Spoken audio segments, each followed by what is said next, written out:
نبی پاک علیہ السلام نے فرمایا ہر عالم کے پاس نہ بیٹھنا، اس عالم کے پاس بیٹھنا جو تمہیں 5 چیزوں سے نکال کے 5 چیزوں میں داخل کر دے۔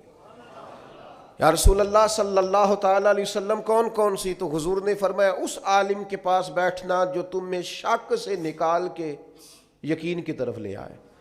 جس کے پاس بیٹھو تو ایمان مضبوط ہو، توکل مضبوط ہو، اللہ رسول کی ذات پر بھروسہ مضبوط ہو، حضور کی غلامی مضبوط، صحابہ اور اہل بیت کا عشق مضبوط، جن کے پاس بیٹھ کر تمہیں یقین کامل کی دولت ملے، اس عالم کے پاس بیٹھنا۔ اور فرمایا دوسرا، وہ تمہیں ریاکاری سے نکال کے اخلاص کے زمرے میں لے آئے۔ اور تیسرا، نبی پاک صلی اللہ تعالیٰ علیہ وسلم نے فرمایا وہ تمہارے دلوں سے دنیا کی خواہش نکال کے